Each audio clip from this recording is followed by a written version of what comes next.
Atos dos Apóstolos, capítulo 16.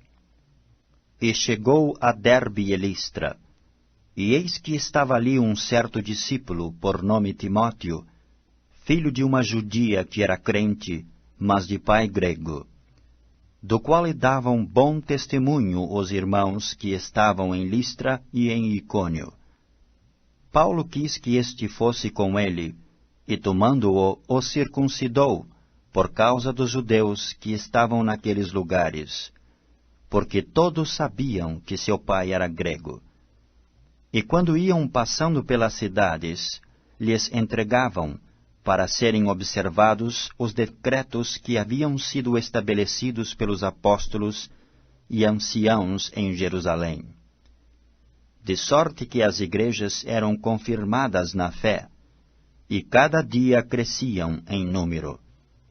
E passando pela Frígia e pela província da Galácia, foram impedidos pelo Espírito Santo de anunciar a palavra na Ásia. E quando chegaram a Mísia, intentavam ir para a Bitínia, mas o Espírito de Jesus não lhe permitiu. E tendo passado por Mísia, desceram a Troas.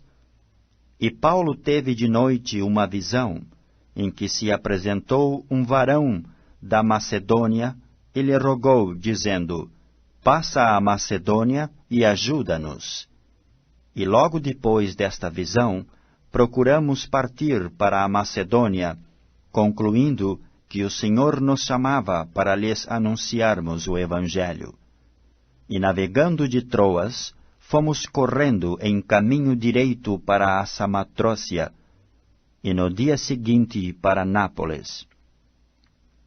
E dali para Filipos, que é a primeira cidade desta parte da Macedônia, e é uma colônia, e estivemos alguns dias nesta cidade. E no dia de sábado saímos fora das portas, para a beira do rio, onde julgávamos ter lugar para oração, e assentando-nos, falamos às mulheres que ali se ajuntaram. E uma certa mulher, chamada Lídia, vendedora de púrpura, da cidade de Tiatira, e que servia a Deus, nos ouvia, e o Senhor lhe abriu o coração para que estivesse atenta ao que Paulo dizia. E depois que foi batizada, ela e a sua casa nos rogou, dizendo: Se haveis julgado que eu seja fiel ao Senhor, entrai em minha casa e ficai ali. E nos constrangeu a isso. E aconteceu que, indo nós à oração, nos saiu ao encontro uma jovem que tinha espírito de adivinhação, a qual, adivinhando, dava grande lucro aos seus senhores. Esta, seguindo a Paulo e a nós, clamava, dizendo: Estes homens que nos anunciam o caminho da salvação são servos do Deus Altíssimo. E isto fez ela por muitos dias. Mas Paulo, perturbado, voltou-se e disse ao Espírito: Em nome de Jesus Cristo, te mando que saias dela. E na mesma hora saiu. E vendo seus senhores que a esperança do seu lucro estava perdida, prenderam Paulo e Silas, e os levaram à praça, à presença dos magistrados. E apresentando-os aos magistrados, disseram: Estes homens, sendo judeus, perturbaram a nossa cidade, e nos expõem costumes que nos não é lícito receber, nem praticar, visto que somos romanos. E a multidão se levantou unida contra eles, e os magistrados, rasgando-lhes os vestidos, mandaram açoitá-los com varas. E havendo-lhes dado muitos açoites, os lançaram na prisão, mandando ao carcereiro que os guardasse com segurança. O qual, tendo recebido tal ordem, os lançou no cárcere interior, e lhes segurou os pés no tronco.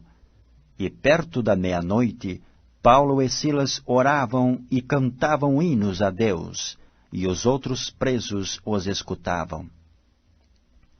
E de repente sobreveio um tão grande terremoto que os alicerces do cárcere se moveram, e logo se abriram todas as portas, e foram soltas as prisões de todos.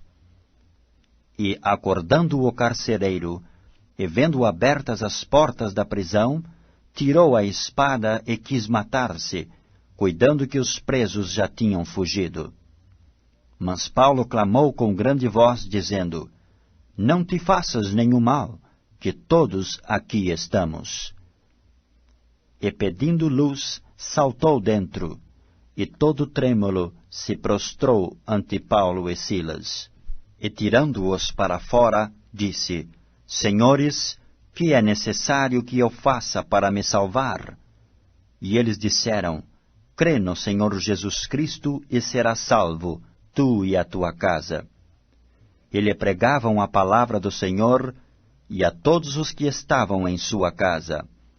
E tomando-os ele consigo naquela mesma hora da noite, lavou-lhes os vergões, e logo foi batizado, ele e todos os seus. E, levando-os à sua casa, lhe pôs à mesa, e na sua crença em Deus, alegrou-se com toda a sua casa. E sendo já dia, os magistrados mandaram quadrilheiros, dizendo: Soltai aqueles homens. E o carcereiro anunciou a Paulo estas palavras, dizendo: Os magistrados mandaram que vos soltasse. Agora, pois, saí e ide em paz. Mas Paulo replicou: Açoitaram-nos publicamente, e, sem sermos condenados, sendo homens romanos, nos lançaram na prisão, e agora encobertamente nos lançam fora? Não será assim. Mas venham eles mesmos e tirem-nos para fora. E os quadrilheiros foram dizer aos magistrados estas palavras, e eles temeram ouvindo que eram romanos. E vindo, lhes dirigiram súplicas, e tirando-os para fora, lhes pediram que saíssem da cidade. E saindo da prisão, entraram em casa de Lídia, e vendo os irmãos, os confortaram, e depois partiram.